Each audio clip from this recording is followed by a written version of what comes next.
I actually lost weight over Christmas? What?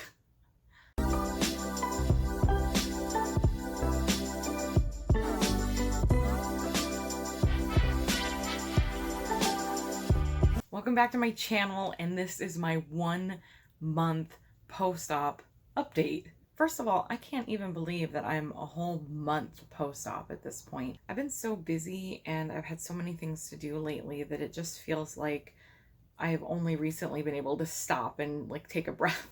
So the fact that I've gone a month now into this journey, completely changing the way that I eat, working on changing the way that I think about food and my relationship with food, it feels like I've made a lot of progress personally in a very short amount of time.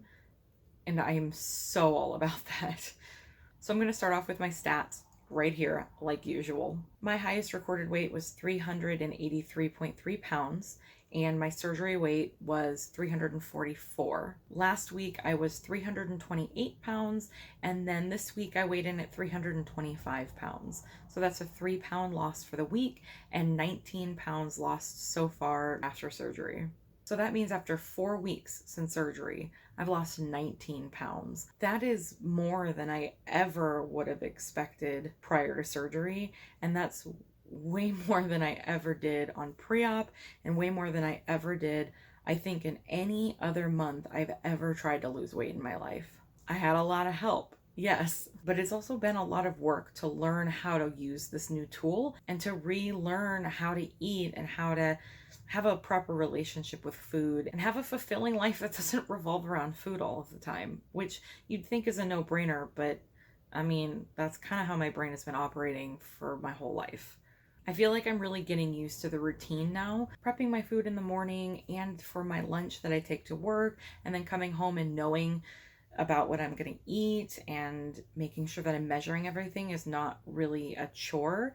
I am used to measuring all my food. That is something that I have been doing a lot since my Weight Watchers days. I always was trying to make sure that I was on top of my portion sizes. So measuring out my food is not something that is tedious or new for me. And I also noticed that I've gone back to my habit of pre-tracking food. So when I was in Weight Watchers, I would pre-track my food all the time. I didn't want to feel like I had to think too much about what I was going to eat, because that is how my brain functions. I'm constantly thinking about food. What do I want to eat? What do I feel like?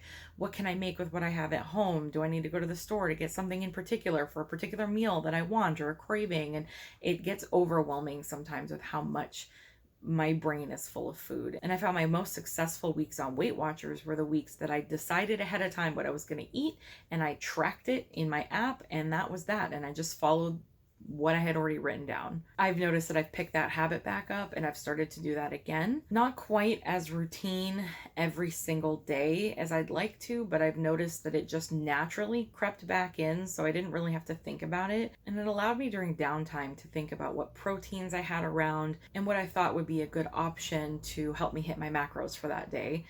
And then I would track it all out. So it's all becoming a lot more routine now. I am still introducing solid foods a little bit. So there's still new stuff, and I'm still testing things out. So it's not like I'm completely, back to normal, which will never, 100% happen anyway. But it feels like it's a routine that I've got down now, and I don't have to really think about too much anymore, other than just making sure I always am weighing out my food and prioritizing my protein. And it seems to be working pretty well for me so far. I'm really happy with it. This week, though, I did have my first brush with dehydration. Speaking of, I will go this whole video filming and not drink any of my water if I don't remind myself. So this week I had my first brush with dehydration, and I had a couple of days where I only had 2 of my water bottles, and I'd been aiming for 3 or more every day. And just because I was busy and things were going on, I only got in 2. After 2 days in a row of that, I really started to feel it. The headache came on pretty fast. I felt really groggy and not really all there. And I just felt off. So I've really learned that I need a minimum of 3 of my water bottles. I'll show you my water bottle. So the water bottle is 21 ounces. It technically, if I actually plug it in and charge it like I'm supposed to, it flashes, and it'll flash periodically throughout the day and remind me to drink. I just forgot to charge it for the last couple of days, but it's really nice to have the reminder because clearly I need it. So 3 of these water bottles would be about 63 ounces. And they do say that you should be aiming for probably around 65 ounces of water minimum in a day. So I figure 3 of these puts me right at that minimum amount. There have been a couple of days here and there that I've gotten 4 of those water bottles, and that feels awesome.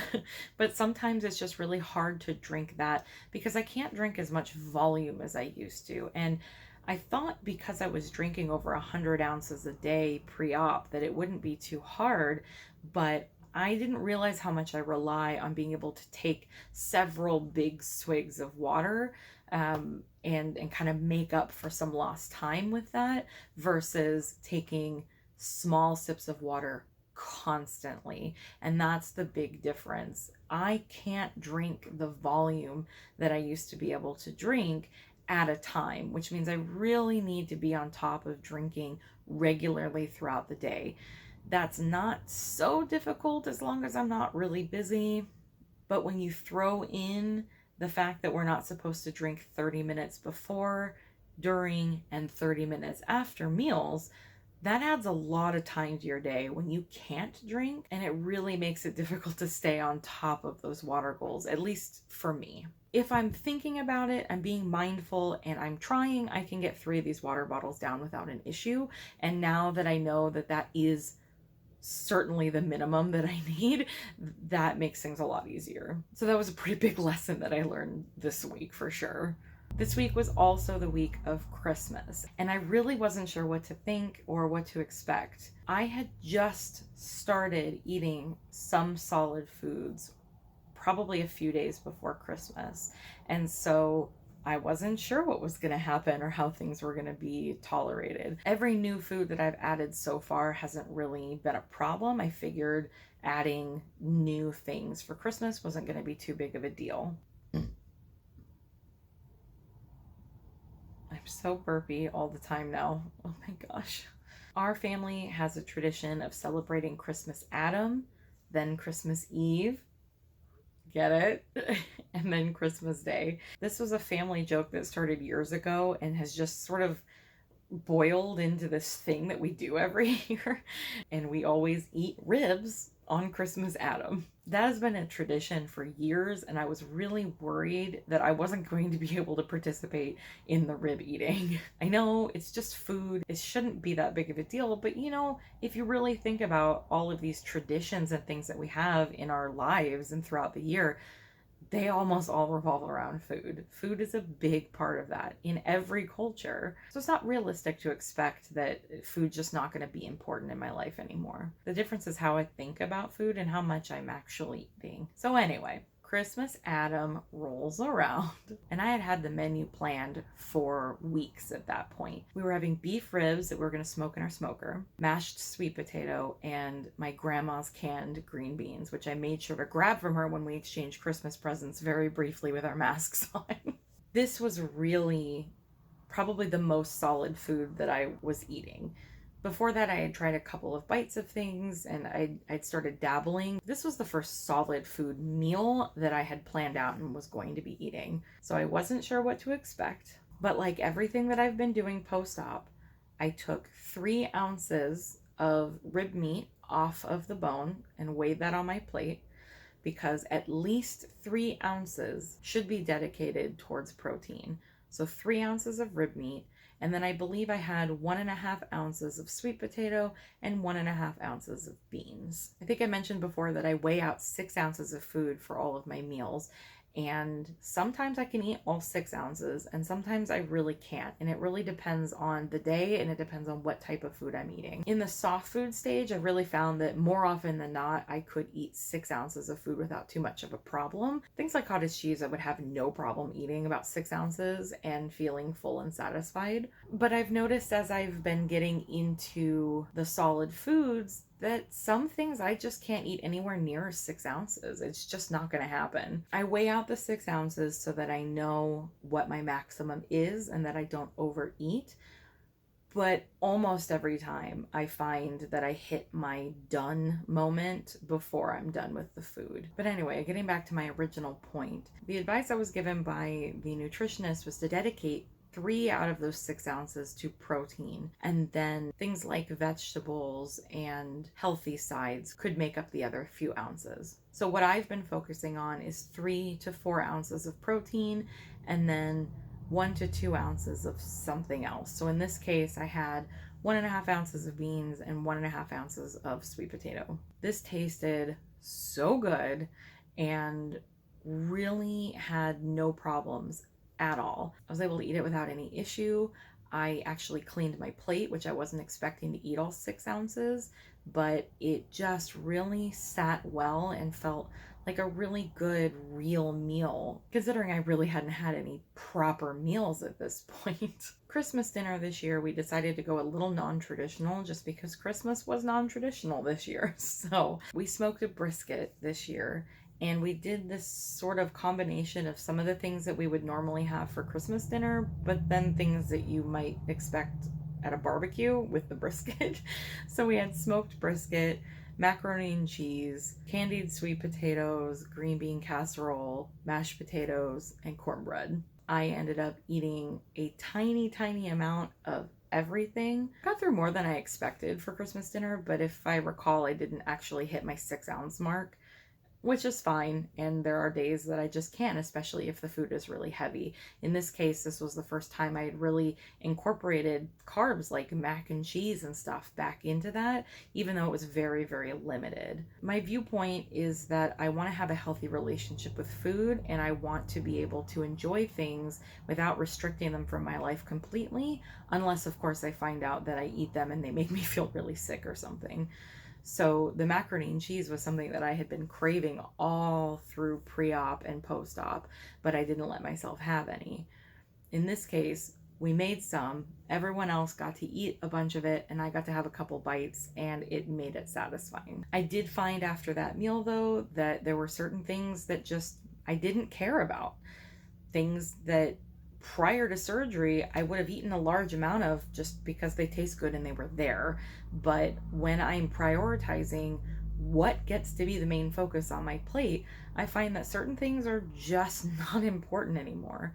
So for leftovers the following day, because we ate off of Christmas leftovers for a long time, I found that just the tiniest little bite of mashed potatoes was perfectly satisfying, and I did not need to weigh out an ounce of it or anything to be happy. A bite of cornbread was fine. I didn't need the entire half of the little cornbread muffin. As I incorporate these new foods and I'm seeing how they sit with my stomach, I'm also evaluating whether or not it's worth it to have it back in my life again. And I'm finding more often than not, things that don't provide a lot of good nutritional value for me, I just don't care about. I was all about that green bean casserole and mac and cheese though. But I mean, I think the green bean casserole, the reason I was so happy about it is because it was the first time I was really starting to incorporate a lot of vegetables back into my diet, and I miss vegetables. So despite the fact that we had brisket and macaroni and cheese and cornbread, I think because I am focusing on that protein first and carbs last kind of hierarchy, I ended up losing weight over Christmas. To be fair, I wasn't expecting to gain weight. I mean, for the most part, I've seen that people will stall at different portions of their journey, but I don't see a lot of people who gain weight because they ate too much, because it's just physically not really possible for me to do that. I was kind of expecting to barely lose any weight, just because as soon as I start adding in solid foods, it wasn't just chicken and vegetables, so I didn't really know what to expect. But to lose 3 pounds over that week made me realize that this is something that I can sustain as long as I'm keeping my nutrition in the forefront when I'm choosing food. I think that's so much more important than what am I eating. I mean, obviously there are junk foods that I really probably should stay away from at least so soon after surgery. But for the most part, those junk foods don't even become part of my plate or even in my head as something that I want when I'm prioritizing the nutrition over the craving. And then finally, one of the really big things that I learned this week is that I had this realization that I'm not missing eating like I was. And that is to say that when I first started eating food again, I felt this mourning and this sadness over the fact that I couldn't eat the portions that I used to. And when something tasted good and made my stomach feel good and satisfied, I would have to stop eating before I was satisfied with the amount of food that I ate. And that's a really big mental hurdle to get over, because being satisfied after eating is all in your head. Being full and satiated is the physical reflection of that. So once I got over that and worked through it, I've learned that I actually don't miss those portions anymore. And I really love feeling full and satisfied after my tiny portions. There's two parts to that. One is just the feeling of being full and done eating and satisfied with what you've eaten. I feel like I had a black hole of a stomach before surgery, and I could eat huge quantities of food and never really feel full. So to have this sudden ability that I never seemed to have before, where I feel full, but it's almost like I can feel the spark going up into my brain and saying, okay, we're done now.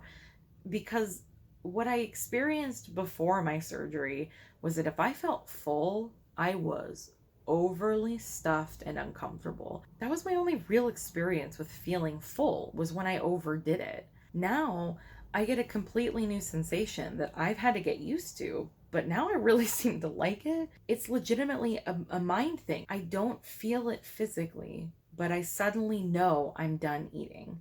And after several minutes, I'll feel that full belly, satisfied feeling, but it starts in my brain first and it tells me I'm done eating so that I don't overdo it. That's a little voice I never had before, and I'm really learning to respect when it pipes in. The other part about not missing eating large amounts of food is that I really like the new focus that I have.